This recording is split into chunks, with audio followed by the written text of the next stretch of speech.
Okay,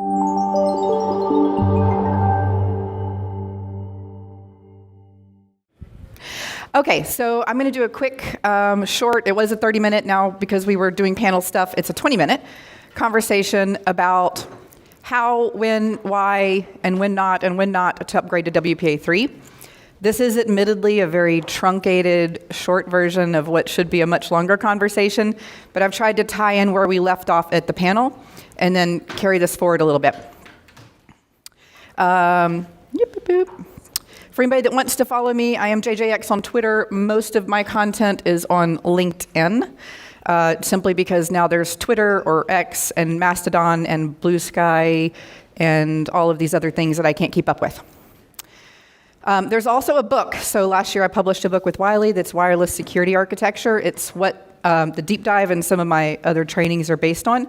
And it kind of goes through everything a network or IT person would need to know to securely design and manage and maintain a wireless network. It's primarily Wi-Fi. It does cover a little bit of other wireless technologies, including a little bit of private cellular, a little bit of IoT stuff, but it's mostly Wi-Fi.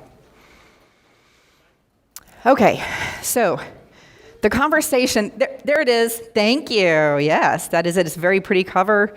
I like it. I like colors. And I'm very much an 802.1x fan, so thank you, Kirsten, for that. And now you are surpassing me as the person who has read the standards documents. Where are you? Where are you sitting? Because I had read every version up until like 2010, which was a lot. And then once we got past 200 pages, I was saying, I'm done with this. Somebody else can pick it up there. Okay, so how we got here with the WPA3 security suite. I don't really talk about WEP and the first version of WPA anymore because that was so long ago. It's like maybe a footnote in my book, which is 600 pages, because we had other stuff that happened more recently, right? So this is what this looks like. We've had WPA2 since 2004, almost 20 years ago. And then surely something is, we have something coming, right? Yeah, it's gonna, no, not yet.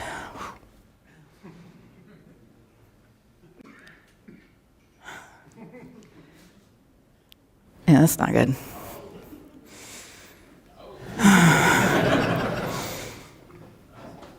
No, we're getting there.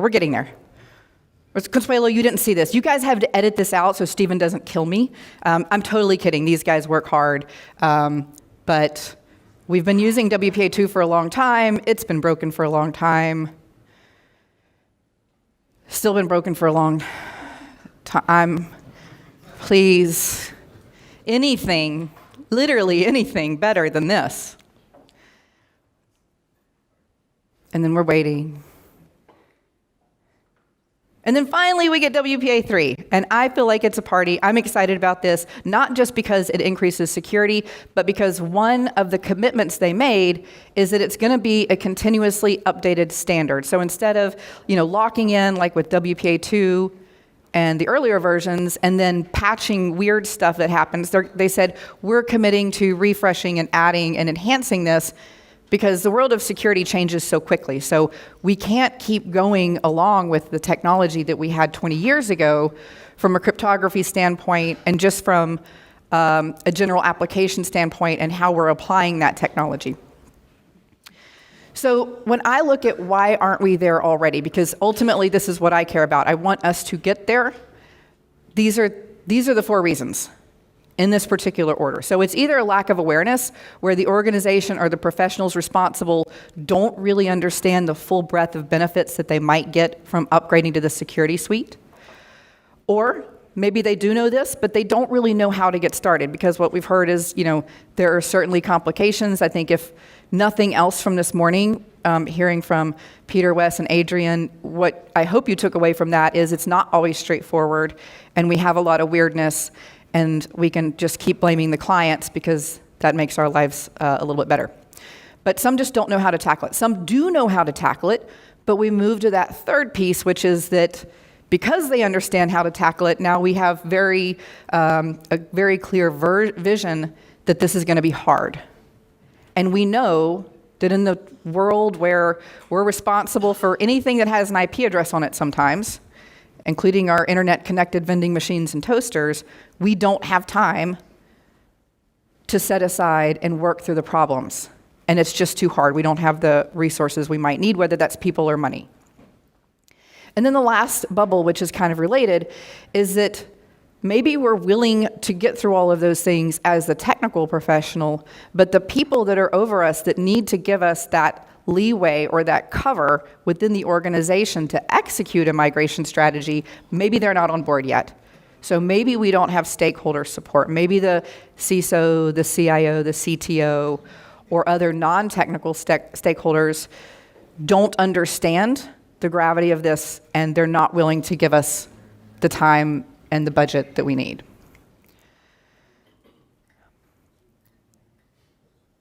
I have a list of about 4 things that I think is really cool and a big boost with WPA3. I'm only going to talk through a couple here, but certainly supporting the new stuff. I think it was pretty early yesterday when David Coleman got up and said, we're Wi-Fi 6E, 7 beyond. We're going to have to be doing WPA3.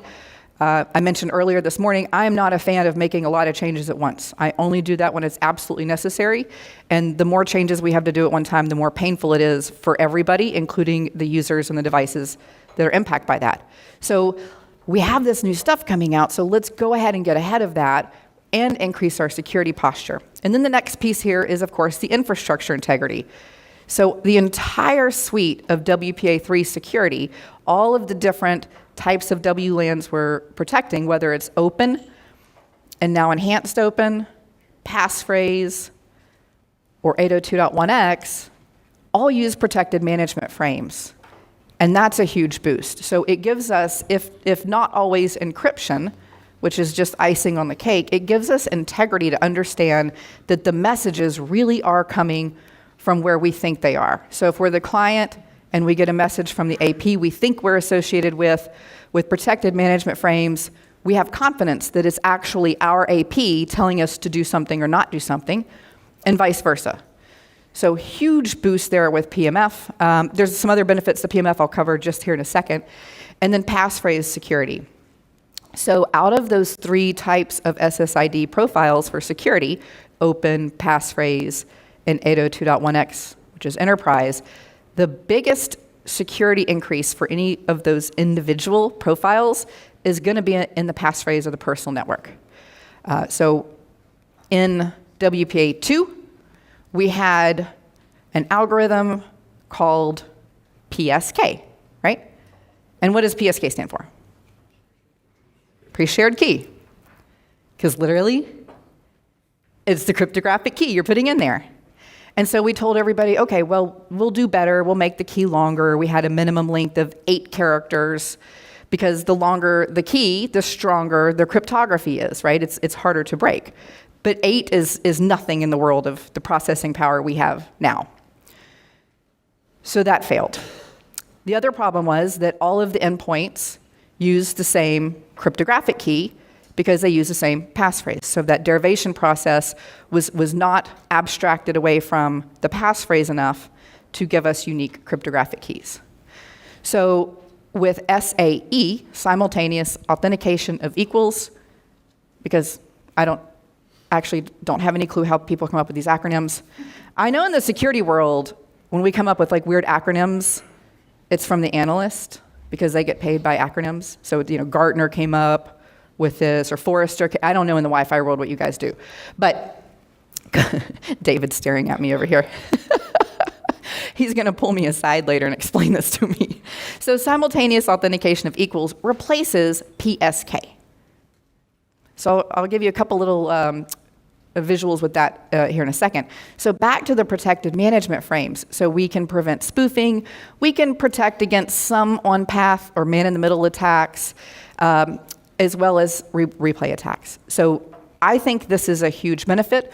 One of the things I'll call out here, and in fact, in a conversation with Peter last night, we were kind of talking through something similar to this, and that is that we have been using this type of spoofing for legitimate purposes for a while, right? And whips. we might decide to mitigate over the air. And when we do, what we're doing is spoofing packets. We're spoofing DOF or disassociation packets to or from an endpoint or the AP to force a disconnect. Now, in the US, we've kind of stopped doing this. In fact, it's interesting to me that it's still supported in as many of the products it is, because our regulatory bodies there basically put a smackdown pretty hard on us and said, you don't own your airspace. And not only is this true when we're talking about Wi-Fi, it's also true when we talk about physical things like drones. You can't walk into your backyard and take your slingshot and pop down the drone that's flying over your yard. That's not allowed. So same thing with RF in the airspace. We don't own our airspace. So in the US, we've already not supposed to be doing a lot of over-the-air mitigation. There's kind of a gray area there. But certainly for the rest of the world where you guys are doing this, this is a consideration. So let's go back to the SAE thing, because I still think this is so cool. So I mentioned that SAE on a passphrase network is replacing the PSK. And now we have some derivations. We have a little bit of this magic fairy dust that happens in the middle. And so now the cryptographic key is derived from the passphrase, but it is not the passphrase. So that lets us do 2 or 3 different things here.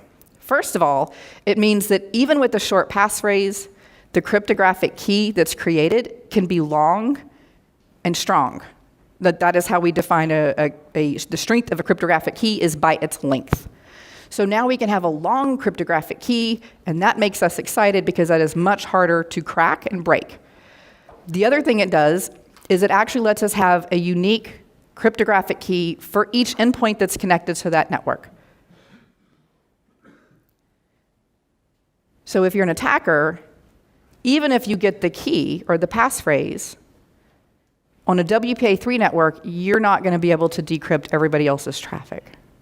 So that's another huge benefit. When I talk about passphrase networks, and I'll say this over and over again, I hate that we call them personal networks. I work in the enterprise space. I don't do any SMB stuff. And with very, very, very, very few exceptions, nobody has a network that doesn't have some kind of passphrase something on it. It's just, how can you? There's stuff that can't do 802.1x. There are some things that won't connect to an open network, believe it or not. So even if you said, no, we're only going to do 802.1x for our secured stuff, and then all of these IoT things we're going to put just on an open internet-only, who cares network, there are a lot of those devices that will not connect to an open network. You have to put it onto a passphrase-based network. So our hands are kind of tied here. So we use this type of network everywhere, pretty much, in these organizations. And the 2 exceptions are a very, very large bank and the federal government in some places. So most of us are using this, and therefore I care about it. And it's interesting to me because even talking to networking people, some of the perception that people has is like, oh, it's a personal network, we don't care. That's what you use in your house. But it's also what we're using to attach all of our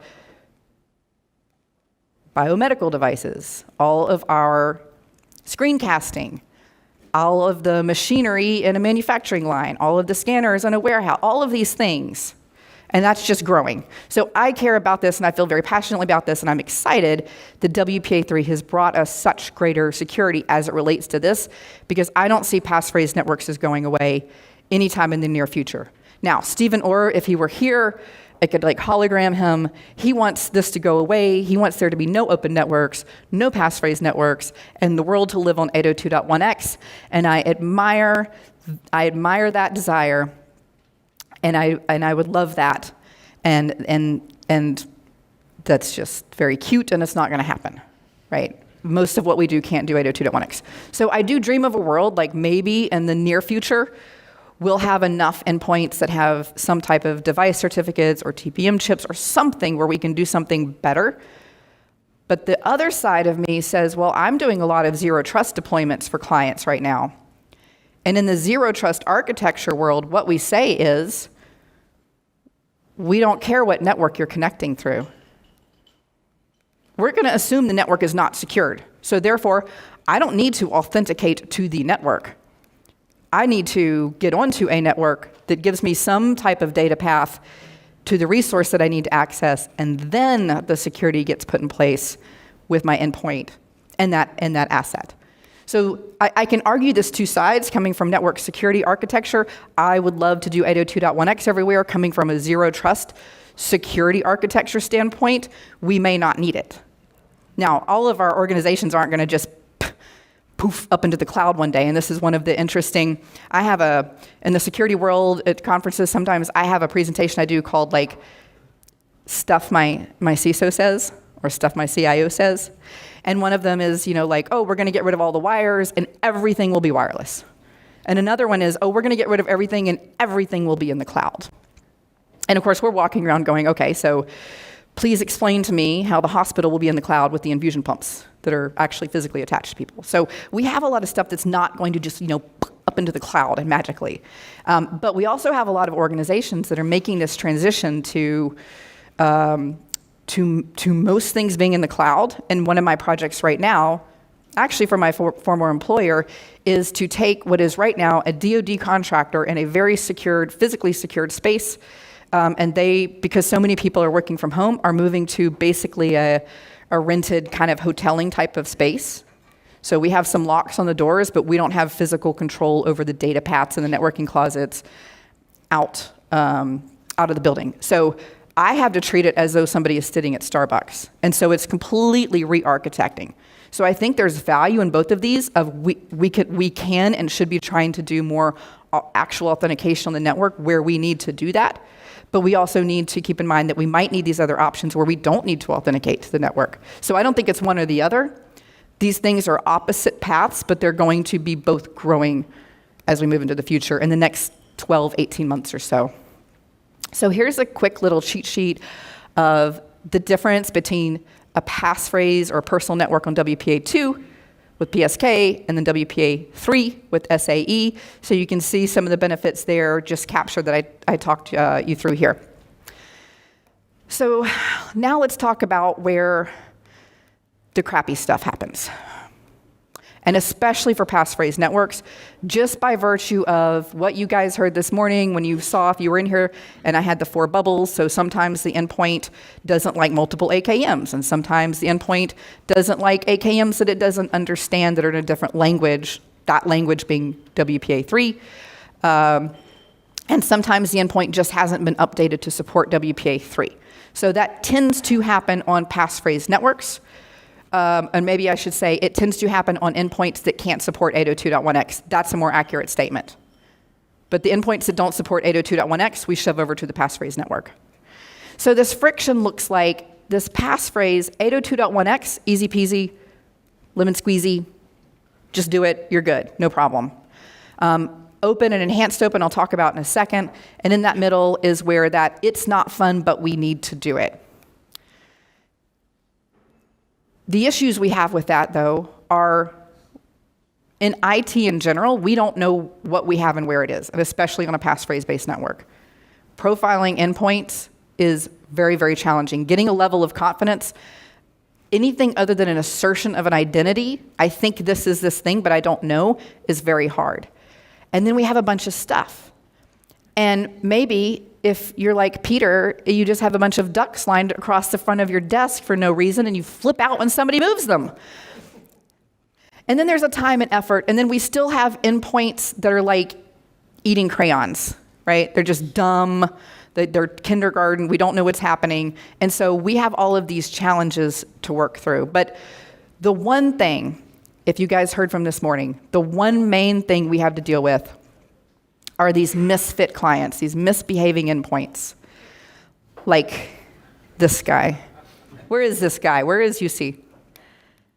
I feel like I have to always slip you into a slide somewhere. So there you are, sir. You are the misbehaving endpoint. I'm not wrong. So my point here is that the struggle is really going to be real. The how, if I were to summarize everything that we're doing in our deep dive and everything that you've heard early this morning, is open, enhanced open, which is an open network that's encrypted and uses protected management frames. That's a little bit bumpy because the endpoint support for that is not very mature and well developed, but also the vendors are each doing something a little bit different here.